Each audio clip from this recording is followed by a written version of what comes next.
అందరు నమస్తే. స్విచ్ ఇక్కడ వేస్తే బల్బు అక్కడ వెలుగుతుంది, ఇది అందరికీ తెలుసు. కానీ ఇక్కడ ఒక స్విచ్ వేస్తే కరెంటు బల్బు వచ్చేసి ఏపీలో వెలిగింది. తెలంగాణలో స్విచ్ వేస్తే బల్బు ఏపీలో ఎట్లా వెలిగింది? అంత పెద్ద నెట్వర్క్ ఏంది? అసలు ఎవరి నెట్వర్క్ ఇది? దీని ట్రాన్స్ఫార్మర్ ఎక్కడుంది? ఇవన్నీ ఇప్పుడు ఒక క్వశ్చన్. ఏమైందంటే రేవంత్ రెడ్డి గారు ఈ గవర్నమెంటే ఒక 1600 కోట్ల రూపాయల కాంట్రాక్ట్ని బీజేపీ ఎంపీ, పేరుగే బీజేపీ ఎంపీ అయినా చంద్రబాబు అనుచరుడు, చంద్రబాబు రైట్ హ్యాండ్ సీఎం రమేష్కు 4th సిటీలో పొద్దుగాలు వేస్తే మనోళ్ళు 4th సిటీ ఇంకా ఇది హైదరాబాద్, ఇది కాదు అదే హైదరాబాద్ అని చెప్తారు కదా. ఆ హైదరాబాద్లో రోడ్డు కాంట్రాక్ట్ ఇచ్చారు, 1600 కోట్ల కాంట్రాక్ట్ ఇస్తే దాని గురించి కేటీఆర్ బయట పెట్టాడు. అసలు దీనికి ఒక పెద్ద లింక్ ఉంది. మళ్ళా అప్పుడు గజ్జగొచ్చిపోళ్ళ ఓ ఎంపీ ఉన్నాడు, 10,000 కోట్లు ఇప్పించిన చూడు, ఆ ఎంపీ ఈయన అనేది ఇప్పుడు అర్థమైంది. ఇప్పుడు ఆ ఎంపీ మాట్లాడుతుండే ఏపీ నుంచి, ఇక్కడ రేవంత్ రెడ్డి మాట్లాడతలేడు. అంటే మన తెలంగాణ ప్రభుత్వము కాంట్రాక్ట్ ఇచ్చిన ఆయనకి వీళ్ళ మీద ఆరోపణ చేస్తే వాళ్ళు మాట్లాడుతున్నారు ఏపీ నుంచి. సీఎం రమేష్ మాట్లాడిండు. అన్ని వీడియోలతో సహా మీకు చూపిస్తా. సబ్స్క్రైబ్ చేసుకోవడం మాత్రం మర్చిపోవద్దు. ముందు కేటీఆర్ ఏమన్నా వినండి.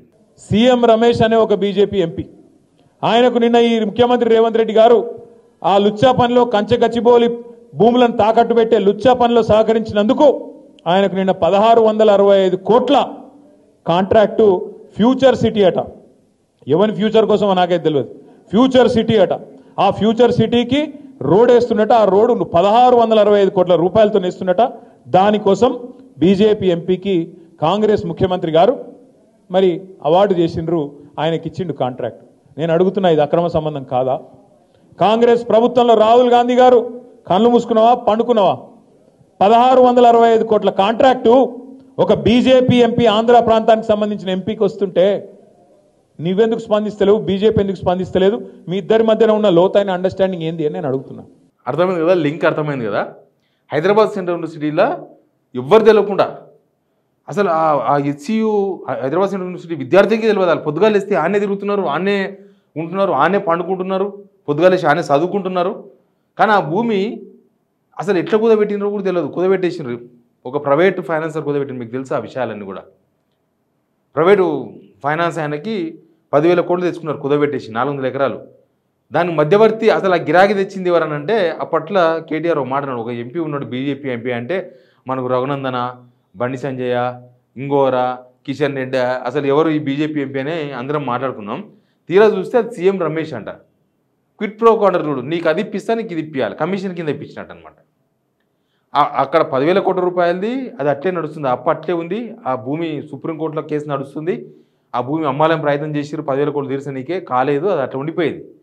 కానీ ఇప్పుడు ఆ భూమి తాకట్టు పెట్టించి 10,000 కోట్లు గవర్నమెంట్కి ఇప్పించినందుకు, ఈ సర్కార్కి ఇప్పించినందుకు ఈ గవర్నమెంట్ 1625 కోట్ల రూపాయల కాంట్రాక్ట్ ఇచ్చింది 4th సిటీలో. ఇది ఆడ ఎంత పెద్ద పంచాయతీ ఉంది, 300 ఫీట్ల రోడ్డు. ఎందుకా మాకు ఈ రోడ్డు అని ఆ లోకల్ రైతులు అక్కడోళ్ళు ఇక్కడోళ్ళు రోజు అడ్డుపడతారు. ఆడ మన భూములు పోయాయి మనయే. కానీ ఆడ సీఎం రమేష్కి ఇచ్చింది గిఫ్ట్ అనమాట. అక్కడ సాయం చేసినందుకు, అక్కడ బ్రోకరేజం చేసినందుకు ఇక్కడ గిఫ్ట్ అనమాట. ఏపీ మొత్తం ఏపీదే నడుస్తుంది ఇక్కడ. కానీ ఇక సీఎం రమేష్ లాంటి వాళ్ళు కూడా కాంట్రాక్ట్లు ఇచ్చారంటే this is not a much. 10 సంవత్సరాల్లో ఎక్కడ చేయలే వాళ్ళు.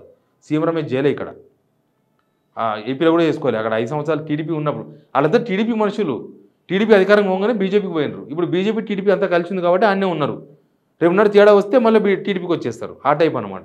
తెలియంది ఉంది, మనకు అంతా తెలిసే కదా. సృజనా చౌదరి, సీఎం రమేష్ ఇలాంటి వాళ్ళందరూ వ్యవహారం అంతా మనకు తెలుసు. పొలిటికల్లో ఏం జరుగుతుంది, వీళ్ళంతా పొలిటీషియన్స్ ఏం కాదు.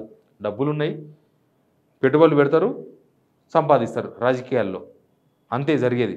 చంద్రబాబు నాయుడికి అనుంగ వ్యక్తులు. ఇక చంద్రబాబు నాయుడికి అనుంగ వ్యక్తులు అంటే మన బ్యాచ్ కూడా అదే కదా. ఇక్కడ మనం ఉన్నది కూడా అదే బ్యాచ్లో ఉన్నాం. అసలు మొత్తం ఏపీ నడుస్తుంది తెలంగాణలో అంటే ఇది ఒక ఉదాహరణ. అయితే చెప్తా, బల్బు ఇక్కడ వేసింది కేటీఆర్, స్విచ్ ఇక్కడ వేస్తే బల్బు ఆడ వెలిగింది. ఆయన ఏమన్నాడు కూడా మాట్లాడదాం మనం. నాకు ఒక మెసేజ్ పెట్టిండ్రు, ఏంది అంటే అన్న మొత్తం ఏపీలో నడుస్తుంది, కాంట్రాక్టర్ మొత్తం ఏపీలోకే నడుస్తున్నాయి. లాస్ట్కి ఈ ఫ్లైఓవర్ల కింద చెట్లకు నీళ్ళు పోసే కాంట్రాక్ట్ ఎవరికి ఇచ్చింది తెలుసా? మెగా వాళ్ళకి ఇచ్చారు. మెగా కృష్ణారెడ్డి ఇక్కడ ఏం కాదు, గత ప్రభుత్వంలో కొన్ని ప్రాజెక్టులు ఇచ్చారు, పెద్ద పెద్ద ప్రాజెక్టులు. ఏంటంటే అవి మనం కట్టలేము, ఎక్స్పీరియన్స్ ఉన్న కాంట్రాక్టర్ అన్నారు. ఈ గవర్నమెంట్ వచ్చిన తర్వాత ఈ గవర్నమెంట్లో కూడా మెగా కృష్ణారెడ్డికి ఎలక్ట్రిక్ బస్సులు కంటిన్యూ ఉంది. ప్లస్ నారాయణపేట కొడంగల్ ప్రాజెక్టు ఆయనకే ఇచ్చిండ్రు, నడుస్తుంది. అంతకుముందు గవర్నమెంట్లో వచ్చిన కాంట్రాక్టులు కంటిన్యూ అవుతున్నాయి. అంతకుముందు ఏమైనా దొంగ అన్నారు, ఇప్పుడు ఆయనతోనే పనులు చేపిస్తుంది గవర్నమెంట్. ఇప్పుడు లాస్ట్కు చెట్లకు నీళ్ళు పోసేది కూడా మన తెలంగాణ కాంట్రాక్టర్ చాద కదా. మన తెలంగాణ కాంట్రాక్టర్ చెట్లకు నీళ్ళు కూడా పోయలేడా? ఆ ఫ్లైఓవర్ కింద ఉన్న కాంట్రాక్ట్ ఇవ్వలేడా? ఇవ్వలే. అది మెగా కృష్ణారెడ్డికి ఇచ్చిర్రు. ఇక ఫ్లైఓవర్లకు రంగులు వేసింది చూడు ఆడాడ. ఇక్కడ మొత్తం ఉప్పలు, ఎల్బీ నగరు, తర్వాత ఖైరదాబాదు, ఇటుకేలు మొత్తం ఈ ఏరియా అంతా కూడా ఫ్లైఓవర్లకు రంగులు వేసే కాంట్రాక్ట్ కూడా ఆంధ్రాలకే ఇచ్చిండ్రు వీళ్ళు. బొల్లినేని సీనయ్య కంపెనీ అంట. బొల్లినేని కృష్ణ అని ఈయన ఆత్మకూరు మాజీ ఎమ్మెల్యే, టీడీపీ మాజీ ఎమ్మెల్యే. ఆ కంపెనీకి ఇక్కడ రంగులు వేసేది ఇచ్చిండ్రు. తర్వాత ఇంకా ఎంబీఆర్ కంపెనీ అంట. అది వెంకట్రావు, ముప్పన వెంకట్రావు అంట. ఈయన టీడీపీ లీడరే. ఈయనకు వచ్చి గచ్చిబౌలి ఏరియా ఫ్లైఓవర్లో రంగులు వేసేది, రంగులైతే కాంట్రాక్ట్ ఇచ్చింది. అవి కూడా హైయెస్ట్ అంట. జేహెచ్ఎంసీకి వెళ్ళి ఇచ్చిన కాంట్రాక్ట్లు అవి హైయెస్ట్ రేట్లు. మామూలుగా అయితే ఒక 100 కోట్లతో అయిపోయేదని 300 కోట్లకి ఇచ్చిన కాంట్రాక్ట్. అంటే చిన్న పని పెద్ద లాభం.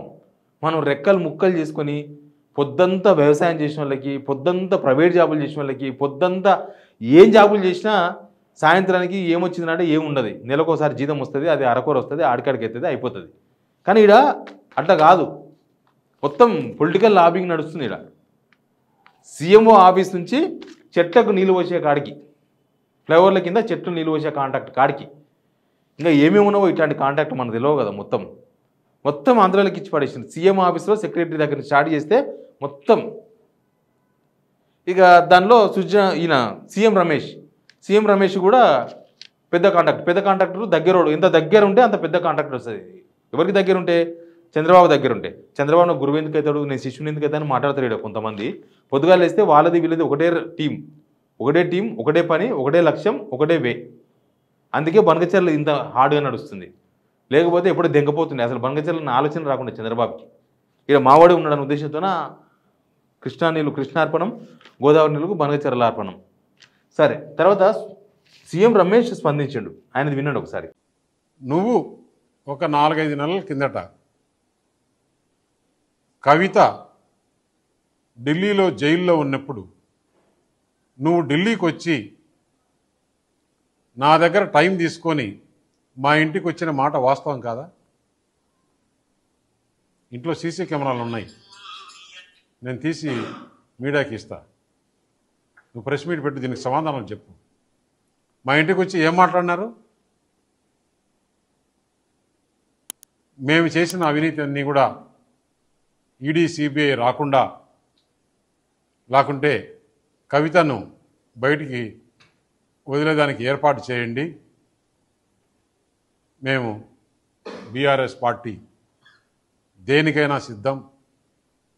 మేము బీజేపీలో మెర్జ్ చేయాలన్నా కానీ, బీజేపీతో అలయన్స్ పెట్టుకోవాలన్నా కానీ దేనికైనా సిద్ధం. అంటే నేను తీసుకునే నిర్ణయం కాదు, పెద్దలతో మాట్లాడి చెప్పాలని. సీఎం రమేష్ ఏం మాట్లాడి విన్నారు కదా. 3 పాయింట్లు ఉన్నాయి దీనిలో.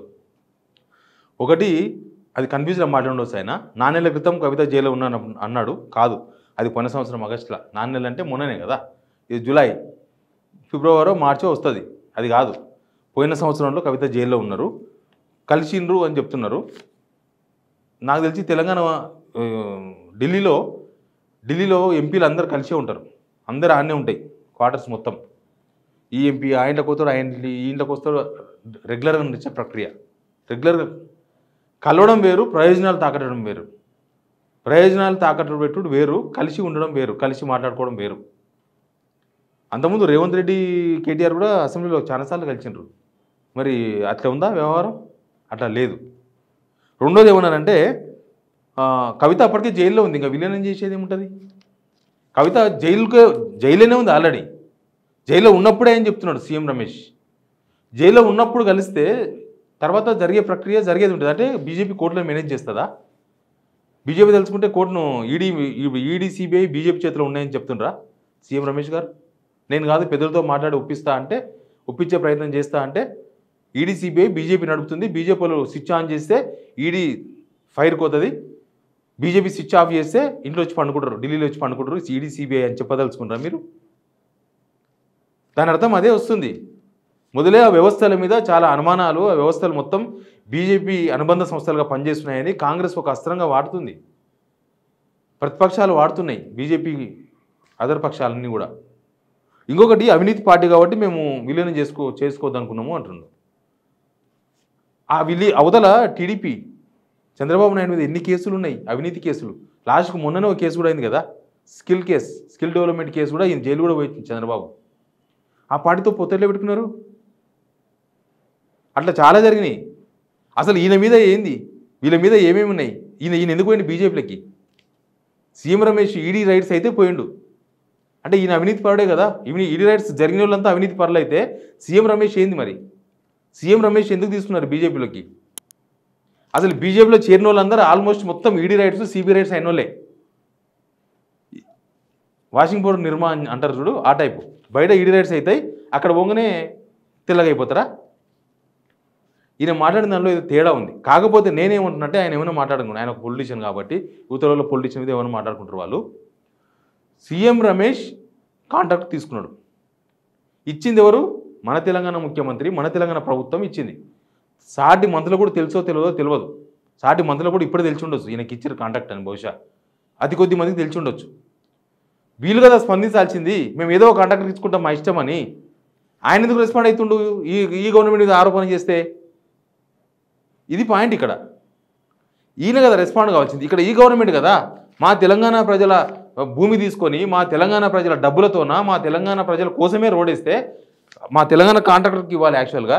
ఎందుకంటే ట్యాక్స్ ఇక్కడ కడతాడు, మాకు 4 పైసలు గవర్నమెంట్కి వస్తాయి, ఆయన ఏపీ కట్టుకుంటాడు, ఆయన దందాలని అక్కడ చేసుకుంటాడు ఏపీలో. మరి ఎవరు స్పందించాలి, ఎవరు మాట్లాడుతున్నారు, ఎవరు స్పందించాలి? స్విచ్ ఎక్కడ వేస్తే బల్బు ఎక్కడ వెలిగింది? ఇది ఆలోచించాల్సిన అవసరం ఉంది. ఈయనతో మాట్లాడిచ్చింది, స్క్రిప్ట్ ఇచ్చింది ఇక్కడ వాళ్ళే, తెలంగాణ వాళ్ళే. ఒకవేళ సీఎం రమేష్ మాట్లాడితే కూడా ఆ 10,000 కోట్ల రూపాయల కాంట్రాక్ట్ వెనుక మీరే ఉన్నారా? అసలు ఏంటి దీనిలో పంపకాలు ఏం జరిగినాయి, ఆయనకి ఇంత పర్సెంటేజ్ వచ్చింది, మీకు ఎంత పర్సెంటేజ్ వచ్చింది, ఇది కదా మాట్లాడాల్సింది. ఉత్తగా ఇప్పారు కదా, బ్రోకర్ ఉత్తగా ఇప్పిస్తారా? అసలు ఆ కంపెనీ ఎవరి వాడా? దానికి సమాధానం చెప్పలే. అది మా జనాల మీద ఎఫెక్ట్ ఉండేది, ఇది కాదు. Please subscribe signal TV.